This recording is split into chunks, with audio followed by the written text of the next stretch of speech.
안녕하세요. 저는 직장 생활을 하는 30대 여성입니다.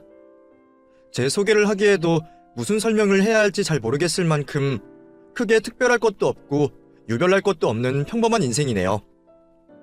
그런 제가 이렇게 사연을 쓰게 된 건 결혼 때문입니다. 그러고 보면 평범한 사람들의 인생에 결혼만큼 큰 이벤트가 있을까 싶기도 하네요. 결혼은 일생일대의 선택이니만큼 배우자를 잘 만나도 잘 못 만나도 인생이 바뀌니까요. 그만큼 신중해야 하는 결혼이지만 또 그렇게 어려운 일이 없다 싶어요. 사람이라는 게 직접 겪어보지 않고서는 잘 모르는 법이니까요. 저와 남편은 3년간 연애를 했던 만큼 서로를 꽤 잘 알고 있다고 생각했습니다. 3개월 만에 만나서 결혼을 하기도 하는데 3년이면 결코 적은 시간은 아니라 생각했거든요. 게다가 저희는 직장 생활을 하며 서로의 지인의 소개로 만난 사이였기에 서로 다 알만큼 알만한 시기에 만나서 성숙한 연애를 했다고 생각했습니다. 학생 때야 괜히 쓸데없는 감정 소비들도 하고 별것 아닌 일들로 싸우기도 하지만 20대 중반에 만나서 시작된 연애가 그렇게 철없을 수 없으니까요. 저희는 성숙한 사회인이었고 그런 저희들의 관계도 충분히 성숙하다 생각했습니다. 서로 적당한 나이에 만나서 적당히 따질 것 따지며 충분히 현실적인 사람들이었기에 저희는 3년을 만나면서 자연스럽게 결혼을 결정하게 되었어요. 드라마에서처럼 갑자기 뚝딱 프로포즈를 받고 결혼 준비를 하는 게 아니라 만나면서 자연히 서로 결혼 얘기를 나누고 있었죠. 누가 먼저 결혼하자고 얘기를 꺼낸 것도 아닌데 말이에요. 저는 저와 남편이 많이 닮았다고 생각했고 비슷한 점이 많은 만큼 잘 통하는 사이라고 생각했습니다. 그래서 연애 시절에는 크게 싸우는 일도 없었고 말싸움을 하거나 의견 대립이 있지도 않았어요. 결혼관 역시 비슷하다 생각했기에 그런 사람과 결혼을 하면 큰 문제 없이 인생을 잘 헤쳐나갈 수 있을 것 같았습니다. 그런 저희는 당연히 반반 결혼을 하기로 했고 그 문제는 특히나 남편이 늘 중요하게 생각했었어요. 사실 제 또래들 중에 일 안 하는 여자는 거의 없고 저희 세대야말로 남녀 평등에 가장 예민한 세대이다 보니 남편 입장에서도 자신이 남자라는 이유로 가장의 책임을 지어야 할 일은 없다고 생각했겠죠. 저도 남편에게만 부담을 줄 생각도 없었고 애초에 저희들이 벌이가 크게 차이가 나지도 않았던 터라 저도 반반 결혼이 당연하다 생각했습니다. 물론 요즘 같은 시절에 저희들 힘만으로 결혼 준비를 할 수 있는 상황은 아니지만 저나 남편이나 직장 생활하며 저축을 열심히 한 덕에 서로 모은 돈도 꽤 있었고 모자란 나머지는 대출을 받아서 해결할 수 있을 거라 생각했어요. 저희 집안에서는 제가 외동딸이다 보니 도와주고 싶어도 하셨지만 남편의 얘기를 들어보면 시댁에서는 그럴 여유는 없으신 듯 했죠. 애초에 반반 결혼을 하기로 했으니 도움을 받으려고 해도 양가 도움을 공평하게 받아야 한다 생각했기에 시댁에서 어렵다고 하시니 그냥 어른들 도움 없이 저희 힘으로 해결하려고 했습니다. 우리가 어린애들도 아니고 언제까지 부모님 도움 바라면서 살 수 없잖아. 나는 부모님이 등록금 해주신 것만으로 부모로서 도리는 다 하셨다고 생각해.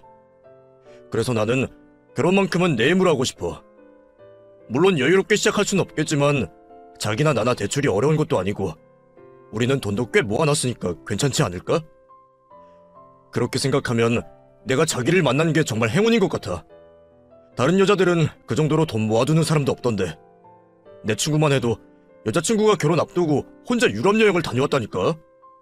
정말 생각이 없는 거지. 남자들한테만 책임을 전가하는 무책임한 여자들이 많아. 그런 남편은 종종 다른 여자들과 커플들 얘기를 하기도 했습니다. 이번에 결혼한 내 친구 있잖아. 걔도 전에는 우리처럼 반반 결혼할 거라 그러더니 얼굴 좀 예쁜 여자랑 결혼한다고 그러는지 지가 집을 해갔다는 거야. 근데 걔가 무슨 여유가 있어서 지 혼자 집을 샀겠어. 분명 부모님 도움 받았지. 요즘 집값이 얼만데 그 많은 걸 다 부모님한테 바라냐? 진짜 양심 없지 않아? 부모님한테 빚지면 좋나? 여자 입장도 그래. 시댁 도움 받았으니 며느리들이 제대로 해야 할 텐데 평생 갚으면서 사는 게 편하겠어? 하여간 그런 거 보면 사람들이 생각이 참 짧은 것 같아. 그치? 남편은 부모님 도움으로 집을 해가는 남자들을 여자의 정신 나간 호구라고 말했고, 시댁 도움으로 신혼집을 얻은 여자들은 당연히 시댁과 남편의 희생을 해야 한다 말하곤 했습니다. 너무 그런 생각에 치우쳐서 그런지 가끔은 발언들이 과하다 싶을 때도 있었지만, 저도 누구보다 남녀 평등을 중요하게 생각했고, 누군가에게 도움을 받으면 갚아야 한다 생각했기에 남편이 저와 비슷한 생각일 거라 여기며 그런 말들을 대수롭지 않게 생각했습니다. 그리고 사실 남들이야 어떻게 결혼을 하던 간에 우리만 알아서 하면 될 거라 생각해서 별 신경을 쓰지도 않았고요. 저희는 저희들끼리 도움 안 받고 알아서 하기로 했으니 계획대로 그렇게 진행하면 될 거라 생각했죠. 그렇게 3년의 연애 끝에 결혼 준비를 시작하게 된 저희는 양가 집안에 인사까지 드리게 되었습니다. 3년간 만났던 만큼 양가 집안에서도 저희 사정을 알고 계셨고, 이미 암묵적으로 결혼 허락이 떨어졌던 것이나 마찬가지였기에 결혼 진행에 큰 문제는 없었어요. 말뿐이기는 했지만 결혼 얘기도 오래 나눴었고, 결혼 준비를 시작하면서도 큰 걱정이 없을 거라 생각했습니다. 그런데 막상 저희가 결혼 준비를 하게 되자 남편이 갑자기 말을 바꾸는 거죠. 연주야, 우리 그냥 대출 받지 말고 집에 도움 받으면 어떨까? 그게 무슨 말이야? 집에 도움을 받자니 양가 부모님한테 돈을 빌리자고? 아니, 양가는 아니고 우리 집에. 나는 부모님이 여유가 많이 없으신 줄 알고 있었더니 도와주시겠다고 하더라고. 많이는 아니지만 우리가 대출 받으려고 했던 금액 정도는 가능하신가 봐. 그래도 아들이 결혼한다고 하니까 도와주고 싶으신 거겠지. 그러니까 계획대로 우리 모은 돈 절반에 우리 부모님 돈 절반에서 집을 구하면 어떨까 해서. 부모님한테 빌리면 이자도 안 내도 되고 더 좋지 않겠어? 도와주실 여력이 된다는 건 감사한 일이지만 사실 저는 그 말이 그리 달갑지 않았어요. 연애하는 동안 반반 결혼 노래를 불렀던 남편이었기에 애초에 도움받을 생각은 한 번도 한 적 없었고, 양가에 도움받는 게 아니라면 저도 괜히 시댁에만 도움을 받고 싶진 않았거든요. 남편도 다른 사람들 얘기를 하면서 충분히 인지를 하고 있겠지만 제 입장에서는 시댁 도움을 받고 결혼을 하는 게 마음 편한 일은 아니었습니다. 시부모님이 뭘 바라고 도와주시는 게 아니라고 해도 대한민국 며느리 입장에서는 어쩔 수 없이 부담스러운 게 당연할 테니까요. 도움 받았다는 걸 생각하다 보면 아쉬운 소리를 못하게 될 거고, 그러면 뭐 하나 불만 얘기를 하기도 쉽지 않을 게 뻔했습니다. 게다가 시부모님이 보태주신 돈으로 집을 구하면 오롯이 우리 힘으로 얻은 집이 아니다 보니 완전히 저희 집이라고 할 수도 없잖아요. 시부모님은 도와주신 만큼 바라시는 게 있으실 거고, 저희 신혼집에 왔다 갔다 하시는 걸 편하게 생각하실지도 모르겠다 싶었죠.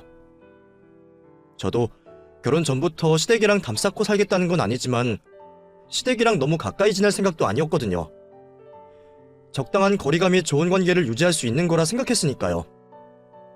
남자들이야 처갓집에서 발 뻗고 잘 수 있을 만큼 편해질 수 있겠지만 며느리들 입장에서는 안 그렇잖아요.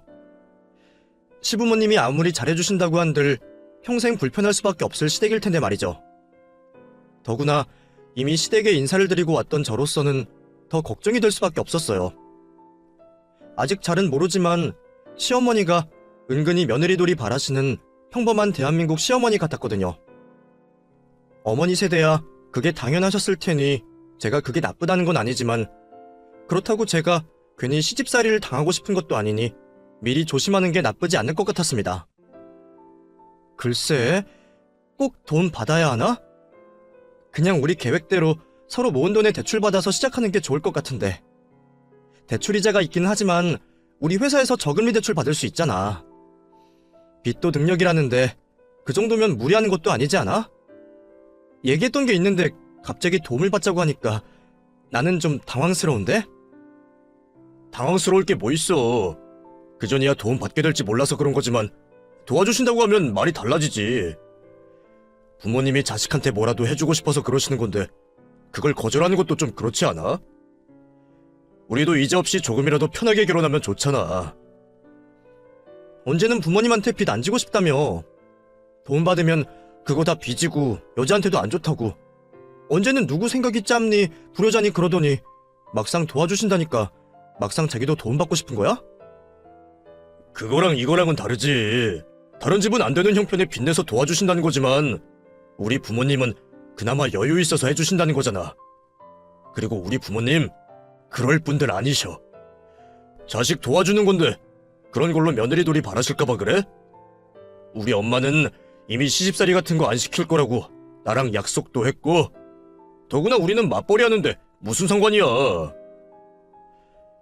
제 입장에서야 꼭 필요한 것도 아닌데 굳이 시댁 도움을 받아야 하는지도 모르겠고, 어떻게든 시댁의 도움을 받는다는 게 부담스럽기만 했는데 남편은 받을 수 있는 도움은 받자며 제게 대출 대신 시댁 돈을 받자 설득했습니다.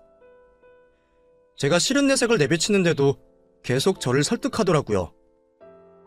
그런 일로 절대 부담 가질 일 없고 제가 시댁에 눈치 볼 일은 없을 거라고 말이에요. 그 말을 믿어도 되나 싶어서 더 고민스러웠지만 연애하는 동안 다투거나 저를 크게 실망시킨 적 없던 남편이었기에 저는 그런 남편의 말을 결국 믿고 따르기로 했습니다. 저희가 모은 돈 절반에 시댁 도움 절반을 받아 신혼집을 준비하기로 했죠. 시댁에서 도움을 받게 되었다는 말을 들으시고 저희 부모님도 도움을 주겠다고 하셨지만 남편은 굳이 그렇게까지 할 필요 있겠냐며 저희 친정 도움은 거절하더라고요. 제 입장에서는 평등하지 않은 것 같아서 좀 찝찝하기는 했지만 앞으로 부부될 사이에 너무 재고 따지는 것도 아닌 것 같아서 이번에는 시댁 도움을 받기로 했습니다. 어차피 나중에 아이 낳고 살다 보면 더 큰 집으로 이사를 가야 할 수도 있고 친정 도움 받을 일이야 나중에도 많을 거라 생각했어요. 하지만 결국 그게 제 발등을 찍게 될 줄은 몰랐습니다. 왜 남자들은 자기 엄마는 안 그럴 거라 생각하고 자기 집안은 아니라고 생각하는지, 전혀 부담질 일 없으니 마음 편히 시댁 도움 받자던 남편이 신혼집을 얻고 결혼하고 나서는 갑자기 말을 싹 바꾸는 겁니다. 여보, 우리 부모님한테 용돈 좀 드리면 어때? 용돈? 얼마나? 글쎄, 한 50만 원? 50만 원? 우리 형편에 50만 원은 좀 부담스러울 것 같은데? 그럼 양가 100만 원인데 매달 고정 지출로 100만 원씩 나가면 우리 저축은 못해. 무슨 말이야. 나는 우리 집에만 드리자는 건데 처갓집에는 왜 드려? 부모님 용돈을 드리자고 하기에 저는 당연히 저희 집에도 드리자는 말인 줄 알았죠.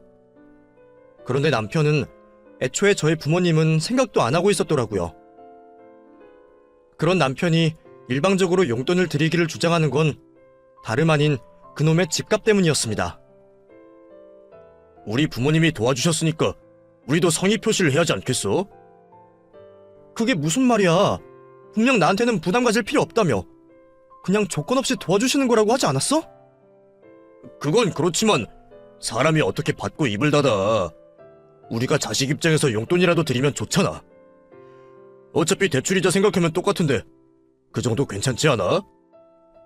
그게 어떻게 똑같아. 대출 받아서 이자를 냈어도 50만 원이 안 될 텐데. 지금 그런 거 일일이 따지자는 거 아니잖아. 당신은 성의 표시도 몰라? 어차피 부모님들한테 용돈 드리면 좋은 건데 우리 집에서 도움 받았으니까 대신 그렇게라도 하자는 거지. 그렇게 칼같이 따질 거야? 그럼 우리 부모님한테도 드려야지. 자식도리로 용돈 드리는 건데 우리 부모님은 왜 빼? 그렇다고 양쪽 다 드리면 우리가 어떻게 생활하냐? 우리도 바짝 모아야지. 거기다가 처갓집은 여유도 있으시잖아. 우선은 우리 부모님부터 좀 도와드리자. 나중에 여유 생기면 처가도 챙기고. 도움받기 전에는 분명 부담 가질 필요 없다면서 애써 괜찮다는 저를 어떻게든 설득을 하더니 결국 도움을 받고 나니까 자식된 도리를 운운하는 남편이었습니다. 그게 시부모님 생각이었는지 남편의 독단적인 생각이었는지는 모르겠지만 솔직히 제 입장에서는 갑자기 속은 느낌이었어요. 이럴 거면 똑같이 양쪽에 도움받고 보답도 똑같이 해야 맞는 게 아닐까 싶었죠. 하지만 남편은 시댁보다 여유 있으신 저희 부모님의 사정을 들어 시댁에만 용돈을 드리기를 바랬습니다.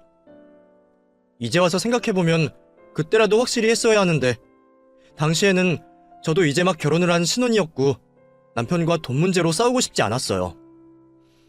외동딸 키우신 저희 부모님과 달리 아직 시집 안 간 시누이까지 데리고 계시는 시댁이 저희 집보다 훨씬 여유가 없다는 것도 잘 알고 있었고요. 결혼 전에는 사정을 잘 몰랐는데 결혼하고 보니 시부모님이 노후 준비도 안 되어 계신 것 같고 형편이 생각보다 넉넉하지는 않으신 듯 하더라고요. 반면 저희 부모님은 자식도 하나뿐인데다가 이미 노후 준비도 다 끝나셨고 은퇴 후에도 매달 들어오는 상가 수익도 있으셔서 여유가 있는 편이셨어요. 그래서 저희가 용돈을 드린다고 해도 친정부모님은 아마 그 돈을 모아서 다시 돌려주시거나 아예 받지 않으실 분들이셨죠. 공평한 것도 좋지만 시부모님도 이제 제 부모님이나 마찬가지인데 싶어서 저도 자식된 입장에서 시부모님을 신경 쓸 수밖에 없었습니다. 그래도 50만 원은 너무 많다 싶어서 30만 원으로 정리를 봤어요. 남편은 받은 도움에 비해 너무 약소하다며 불만을 표했지만 저희 사정에서는 그것도 무리였습니다. 그것도 그럴 게 시댁에 들어가는 돈이 매달 용돈만 있었던 건 아니었거든요. 시부모님 대신 구매해드리는 영양제들이며 기타 잡비를 생각하면 그것만 해도 몇십이 넘었으니까요. 시부모님 모시고 외식 한 번을 하려고 해도 인당 5만 원은 훌쩍 나가고 거기다가 시누이 밥값까지 저희가 계산을 하다 보니 한 달에 한두 번씩 드는 외식비만 해도 충분한 부담이었어요.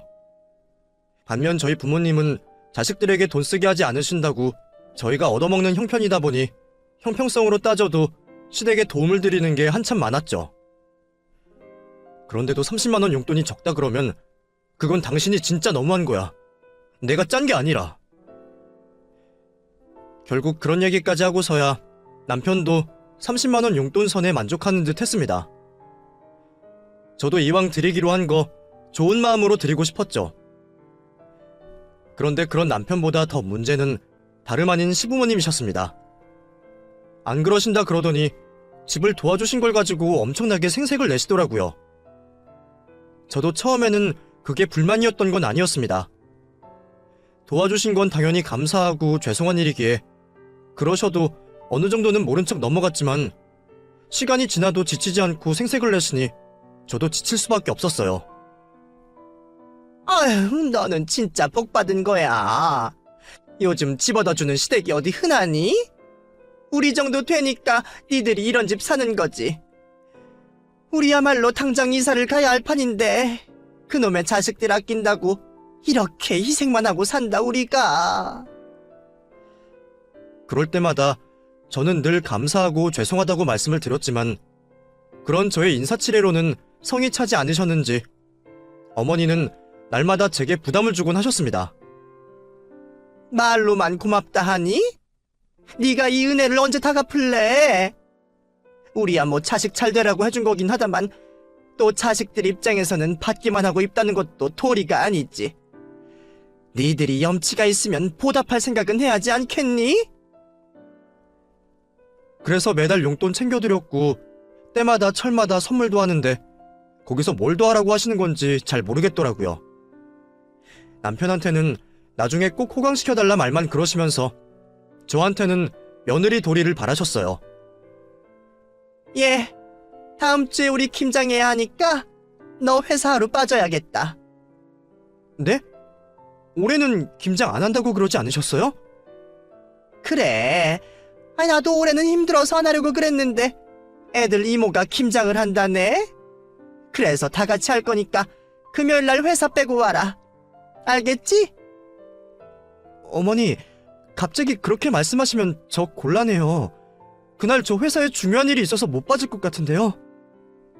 그래서 내가 미리 말하는 거잖아. 먼저 말했으면 됐지.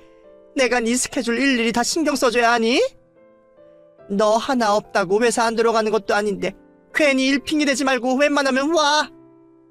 그럼 오는 걸로 할게.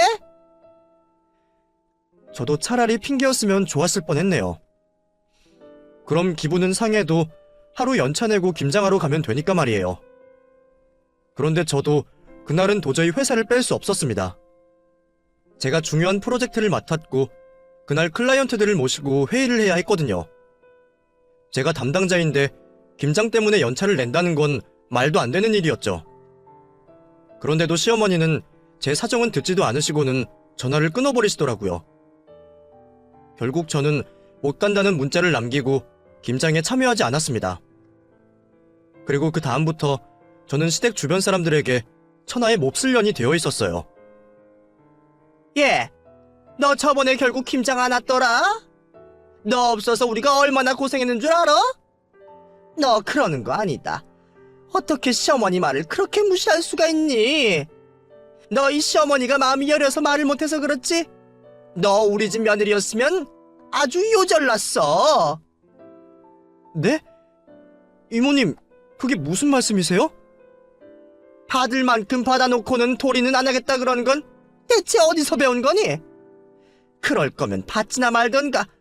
하여간에 요즘 젊은 사람들은 지들밖에 모르지. 일 때문에 김장 안 간 것으로 저는 시댁에서 집은 받아먹고 도리는 하기 싫어하는 시어머니 무시하는 며느리가 되어 있었습니다. 매번 일방적으로 전화하셔서 남의 사정은 안중에도 없이 일을 시키시는 걸 마다했더니 그런 소리를 듣게 되었네요. 저도 남편처럼 밖에서 일하고 힘들게 고생하는데도 시어머니는 저를 놀고 먹는 것처럼 생각하셨어요. 우리가 집 해줬으니 너도 네 도리는 해야지. 너처럼 며느리 도리 안 하는 애는 또 없을 거다. 왜 받아놓고 입을 닦아? 어머니, 그럼 이제라도 받은 돈 돌려드릴 테니까 더 얘기 안 하실래요? 저 그냥 원래대로 대출 받을게요. 매달 용돈 챙겨드리고 며느리돌이 하느니 차라리 그게 낫겠어요. 내가 몇 마디 했다고 협박이라도 하는 거냐? 넌 집에서 대체 어떻게 배운 거야? 결국 참다 못한 제가 도와주신 돈 도로 가져가시라고 했더니 이번에는 저희 부모님까지 걸고 넘어지시며 저를 괄시하는 거죠.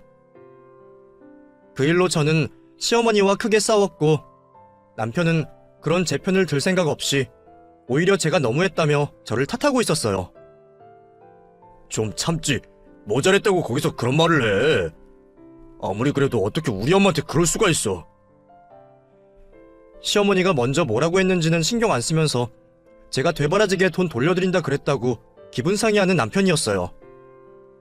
결혼 전에는 싸울 일 없던 저희였는데 결혼 내내 시댁 문제로 싸우게 되었죠. 시댁에 다녀올 때마다 좋은 소리는 못 듣고 반쪽짜리 신혼집 가지고 매일 생색내시는 시부모님을 보며 내가 왜 이 결혼을 했을까 후회가 들더라고요. 그냥 결혼 안 하고 나 혼자 지냈으면 아무 걱정 없이 행복했을 텐데 결혼이 뭐라고 나를 무시하는 사람들과 신경전을 벌여야 하나 현타가 왔죠. 하지만 그렇다고 이혼 결심이 쉽지는 않았습니다. 애초에 그런 일로 이혼을 하는 게 맞나 싶었거든요.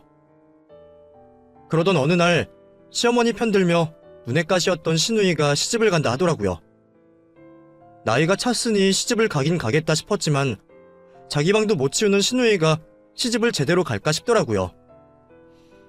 그래도 시댁 갈 때마다 시어머니 옆에 앉아서 저한테 훈수 두는 시누이를 생각한다면 시집을 가서 눈에 안 띄워주는 게 제게는 좋은 편이라 생각했죠.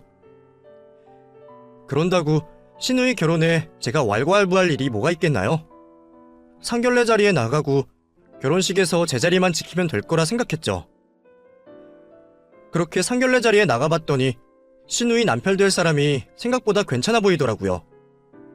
지방대 치대를 나온 치과의사였는데 최근에 개업까지 해서 개인 병원을 운영하고 있다고 했어요.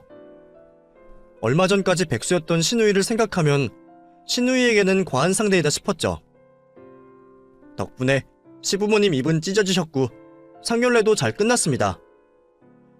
그런데 한창 딸 자식 결혼 준비로 바쁘실 시어머니가 갑자기 저희 부부를 부르시더라고요. 연주야, 엄마가 할 말이 있으시다고 주말에 잠깐 좀 오라고 하시는데? 시간 괜찮지? 언제는 내 스케줄이 중요하기나 했는지 어차피 오라면 오고 가라면 가라는 며느리였던 저는 시어머니의 부름에 시댁으로 향하게 되었습니다. 지금쯤 한참 드레스 보고 예물 예단 알아본다고 주말마다 바쁠 텐데 바쁜 와중에 저희를 따로 불러서 하실 말씀이 뭐가 있으실까 궁금했죠. 그런데 시어머니가 저희에게 시누이 집 얘기를 꺼내시는 겁니다. 너희들 모아둔 돈 좀 있니? 그거 아니더라도 뭐 대출을 받으면 되기는 하니까.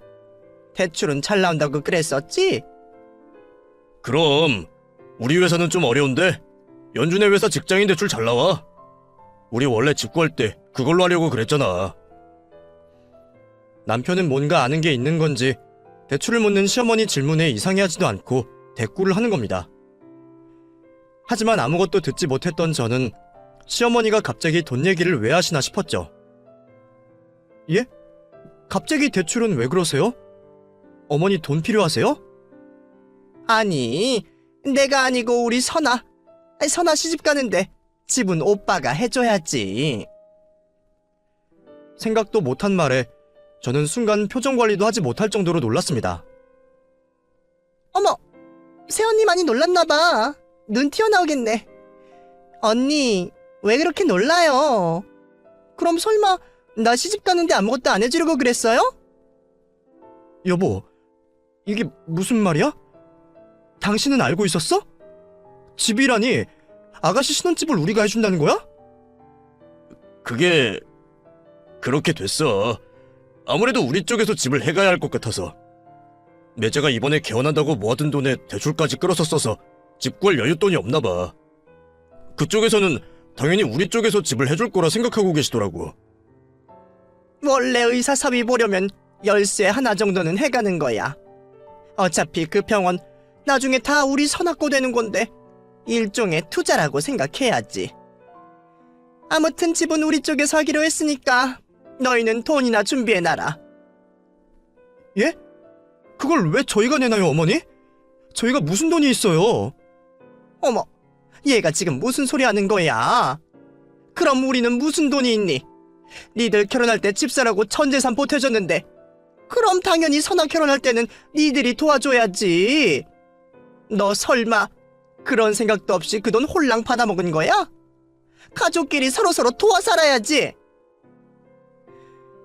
시어머니는 저희가 결혼할 때 집을 받았으니 이제는 저희가 신우이에게 집을 해줘야 한다고 하시는 겁니다. 이게 무슨 뚱딴지 같은 소리인지 저는 황당하기만 하더라고요. 저희가 진짜 집이라도 한 채 오롯이 받기나 했으면 몰라요. 그것도 아니고 당시 4억짜리 집 구매할 때 저랑 남편이 1억씩 각출하고 시댁에서 2억 도와주셨는데 그게 집을 해주신 건가요? 심지어 남편 쪽에서 도와주시는 것 때문에 혼수는 제가 다 했어요. 예단도 섭섭하지 않게 해드렸고 심지어 돌려받은 건 없었어요. 치사해서 따지고 싶지는 않았지만 그것만 해도 5천만 원은 좋게 됐을 겁니다. 애초에 도움받고 싶다고 한 적 없던 저한테 억지 도움 주시더니 그동안 그 핑계로 많이도 받으셨죠. 매달 용돈에 영양제에 심지어 제 노동까지 착취하셨는데 근데 이제는 그걸 다 하고도 신우이 집까지 해주라고 하시는 게 말이 됩니까? 심지어 요즘 집값이 얼만데 그걸 저희더러 다 하라고 하시는 건지 순간 저는 제가 차라리 잘못 들었기를 바랬습니다. 근데 진심이셨는지 얄미운 신우이까지 저를 도움받고 입 싹 닫는 도둑년 취급을 하고 있는 겁니다. 그 와중에 미리 알고 있었던 것 같은 남편은 시댁 편이었고요. 저는 결국 남편과 그 문제로 대판 싸울 수밖에 없었어요. 당신 다 알고 있었지? 근데 왜 나한테 말 안 했어? 내가 시댁에 불려가서 그런 얘기를 들어야 해? 내가 그 앞에서 무슨 말을 할 수 있다고 그런 상황을 만들어? 내가 말하면 당신 말도 안 된다고 그냥 무시할 것 아니야. 그리고 엄마가 어른이 직접 얘기하는 게 맞는 거라고 하셔서. 그래서 당신은 진짜 아가씨 집 우리가 해줘야 한다고 생각하는 거야? 그래서 아까 내내 가만히 있었어? 아니, 부모님은 돈이 없다고 하시고 그런 집에 시집 가려면 집이라도 해가야 할 텐데 뭐 별 수 있나. 매제도 공부만 열심히 한 개천용이라 집에 여유는 별로 없나 봐. 그나마 좀 나은 편인 우리가 해야지. 그러는 우리는 여유가 있어? 우리는 무슨 돈이 있어서 집을 사줘? 당신 나 몰래 뭐 꽁쳐놓은 돈 있는 거야? 차라리 그렇다고 해라.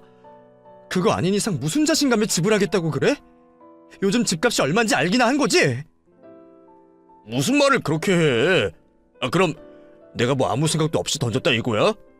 대출 받으면 되잖아. 자기 회사에서 대출 잘 나온다며. 거기서 최대한 땡기고 은행에서 빌리고 그럼 얼추 되지 않을까?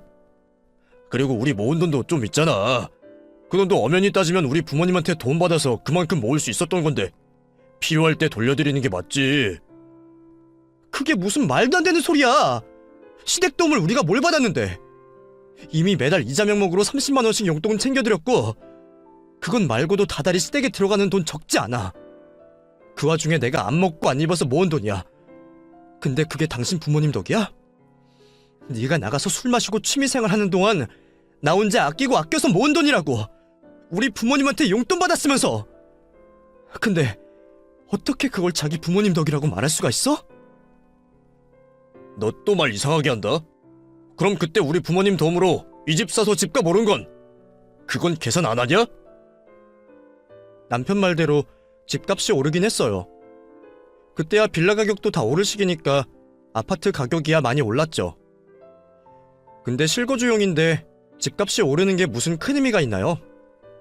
우리 집만 오른 것도 아니고 전국 집값이 다 올랐으니 저희가 그 집 팔아서 다른 집에 이사가서 차익을 볼 수도 없는데 말이에요. 그게 무슨 의미가 있는지 남편은 계산 똑바로 하라면 난리였습니다. 계산 똑바로 못하는 게 자기인지도 모르고 답답한 소리만 하고 있는 거죠. 결국 남편과 저는 그 문제로 엄청나게 싸우게 되었어요. 그동안 시댁일로 다퉜던 거랑은 차원이 달랐죠. 결국 네가 문제야. 너만 남편 노릇 잘했으면 애초에 이 지경이 되지도 않았어. 결혼 전에는 남녀가 평등해야 한다, 시집살이 안 할 거다 거짓말이나 했지. 내가 뭐 얼마나 대단한 걸 받았다고 니네 집에서 그 고생을 했어? 내가 그렇게나 했으면 이제 와서 더 바라면 안 되지. 니네 집 식구들 죄다 도둑놈 심보 아니냐? 진짜 착작 좀 해. 뭐? 너 말 다 했어? 어디서 남의 가족 욕을 해? 그러는 너는 너 혼자밖에 모르고 왜 그렇게 이기적이야? 내가 이기적이야? 너야말로 계산 똑바로 해. 받은 거 갚을 거 다 계산할 거면 나는 이미 할 만큼 했어. 고래고래 소리 지르고 악쓰면서 짐승처럼 싸우다 보니 순간 내가 왜 이 짓을 하고 있지? 싶은 생각이 드는 겁니다. 그냥 남편 놈이랑 헤어지면 시댁 때문에 싸울 일도 없고 대출받아서 시누이 집 해줄 일도 없는데 말이에요. 그래도 이혼은 아니라며 스스로를 다독였던 저도 그제서야 결국 이혼 결심이 생기더라고요. 참 신기한 일이었습니다. 그동안 무수히 참을 일들이 많았음에도 결심이 쉽지 않았는데 갑자기 한순간에 마음 정리가 다 되어버리는 거죠. 그렇게 저는 남편에게 이혼을 하기로 하며 그 길로 짐을 싸서 집을 나가버렸습니다. 저도 제 돈 들어간 집에서 내 발로 나오는 게 억울하기도 했지만 시댁 도움 조금이라도 받은 집에서 살고 싶지 않더라고요. 거기다가 자기는 절대로 못 나간다는 남편 무시하며 한 집에서 계속 살고 싶지도 않았고요. 제가 이혼하자고까지 얘기하는데도 자존심 때문에 말리지도 못하는 놈이 이혼 소식을 시댁에 알리기는 어려운 건지 자기는 집에 이혼 얘기 못 꺼낸다며 집 나가서 지낼 곳이 없다는 겁니다. 그래서 이혼하고 집 팔아서 재산 분할 정리할 때까지 너네 부모님이 도와줘서 마련한 집에서 혼자 잘 먹고 잘 살으라 그냥 두고 저만 빠져나왔어요. 제가 짐까지 싸들고 친정으로 가자 부모님은 다행히도 저를 따뜻하게 맞아주셨습니다. 시댁에서 돈 해준 걸로 저를 괴롭히셨다는 걸 아시고 쫓아가시겠다는 걸 제가 겨우 말릴 정도였죠. 이혼을 얘기하면서 남편이랑 약속한 게 있었거든요. 선아 결혼 앞두고 나 이혼했다는 거 아시면 나 아버지한테 맞아주고.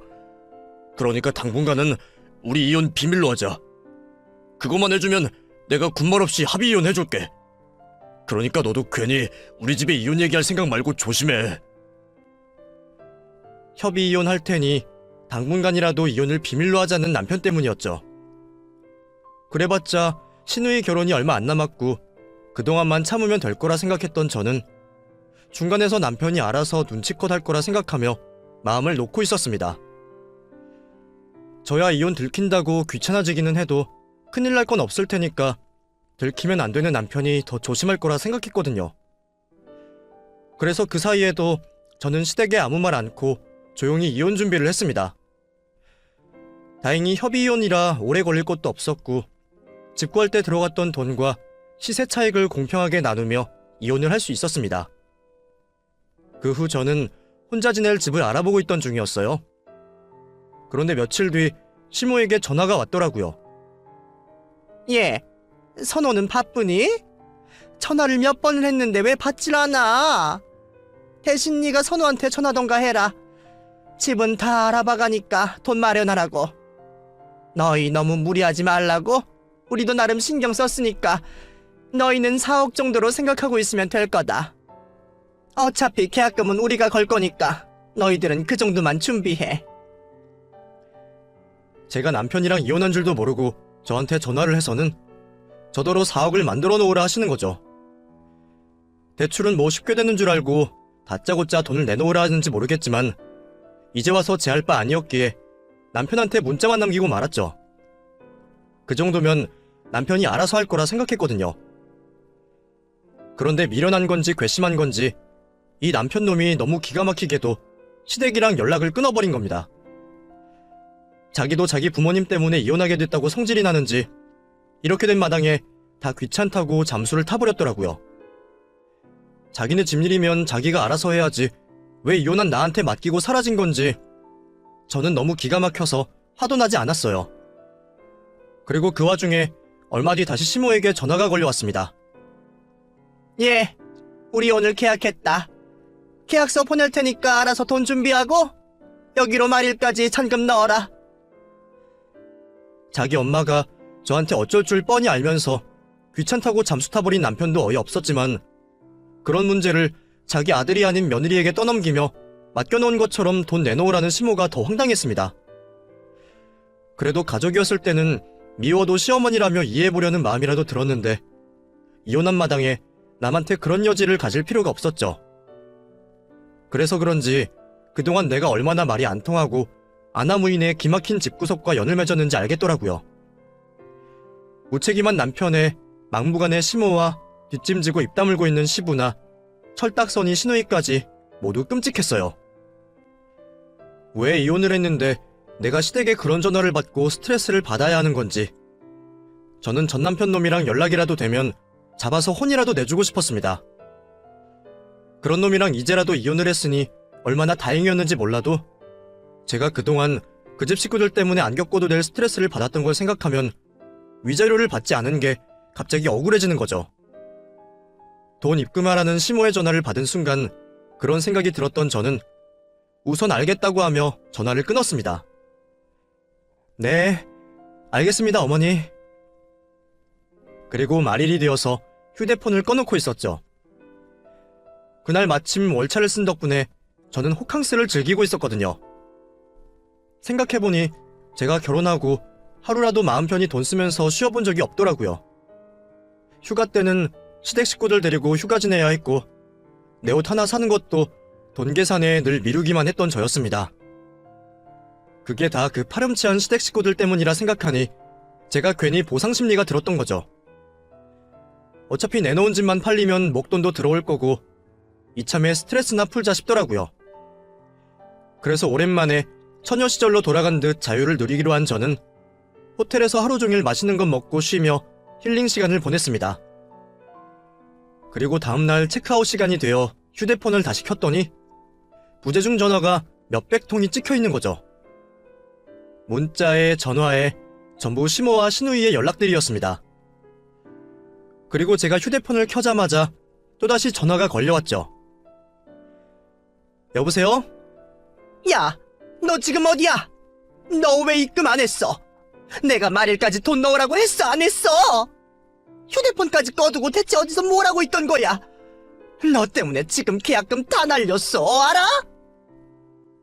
그걸 왜 저한테 찾으세요? 아들이랑은 연락 안 돼도 바쁜가 보다 하고 말더니 왜 나한테 난리예요? 뭐라고? 너 진짜 미친 거니? 아줌마, 나 이제 그 집 며느리 아니고 남이니까 나한테 미쳤냐 돌았냐 그딴 소리 하지 마세요. 확 고소해버릴 거니까. 저희 이혼했고 이제 남이에요. 그러게 이제 며느리도 아닌데 왜 날 붙잡고 돈을 넣으라 말아야. 아들 두고 왜 맨날 첫날 며느리한테만 난리냐고요. 뭐라고? 니들 이혼을 했다고? 그런 걸 왜 이제 얘기를 해? 그럼 너 처음부터 돈 넣을 생각도 없었던 거야? 지는 시집 올 때 받아 먹어놓고 우리 딸 결혼에 째를 뿌려. 말 똑바로 하세요. 난 처음부터 그 돈 받을 생각도 없었고 당신들이 막무가내로 한 거지. 그 핑계로 여태 받을 만큼 받았으면서 욕심도 많네요. 너 이거 어떻게 할 거야? 계약금만 몇 천만 원인 줄 알아? 이 돈 다 날리게 생겼는데 어떻게 할 거냐고? 너 내가 가만히 안 둔다. 그 돈 네가 다 물어내게 내가 고소할 거야. 하려면 하시던가. 근데 내가 무슨 제목인데요? 사기? 협박? 애초에 협박은 그쪽에서 했고 남의 등쳐먹으려고 한 것도 사기라면 그 집 식구들이 사기죄로 들어가야겠네요. 아니면 내가 당신들이 나한테 어떻게 했는지 사돈될 집에 다 얘기해줄까요? 예식장 어딘지 사위치과가 어딘지 제가 다 아는데 어떻게 그러기를 원하세요? 너 지금 나를 협박하는 거니? 세상에, 너 그렇게 안 봤는데 애가 정말 지독하구나. 지독한 건 당신들이라니까 왜 자꾸 적반하장이에요? 혹시나 싶어서 하는 말인데 이번에는 좀 조심하는 게 좋을 거예요. 아들한테 돈 보태주고 며느리한테 갑질하다가 결국 이혼시켰는데 딸한테 집 해줬다고 사위한테 갑질할 생각하지 말라고요. 자식 둘이나 다 이혼시키면 좀 그렇잖아요? 저도 한때 가족으로서 해드리는 말이니까 마음에 새기시길 바랄게요. 그럼 저는 할 말 다 끝났고 앞으로 연락하지 마세요. 시모가 저를 고소하니 많이 한다 했지만 칼자루는 결국 제가 쥐고 있었습니다. 제가 정말 사위에게 무슨 말이라도 할까 싶은지 그제서야 아무 말 못하더라고요. 저도 그쪽에 얘기를 해야 하나 말아야 하나 고민을 했는데 다행히도 그럴 필요가 없었습니다. 알고 보니 신우이 예비신랑 쪽에서는 신우이가 모은 돈으로 집을 해오는 줄 알고 있었더라고요. 어쩐지 능력 없는 신우이가 무슨 재주로 치과의사 남편을 잡았나 했더니 돈이 많고 능력이 있다며 거짓말을 적지 않게 했던 모양입니다.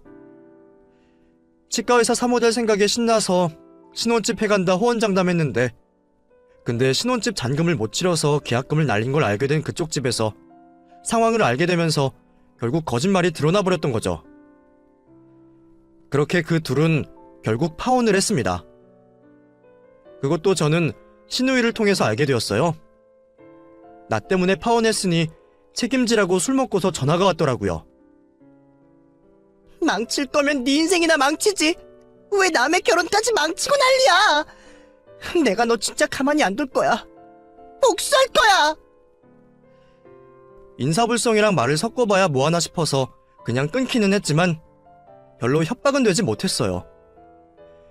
복수도 뭐가 있어야 하는 거지. 아무것도 없는 신우이가 저한테 무슨 복수를 할 수 있겠나요? 그래도 자꾸 그 집 식구들에게 연락이 오는 게 귀찮았던 저는 10년 만에 휴대폰 번호를 바꿀 수밖에 없었습니다. 귀찮기는 했지만 왠지 새 출발을 하는 기분은 났죠.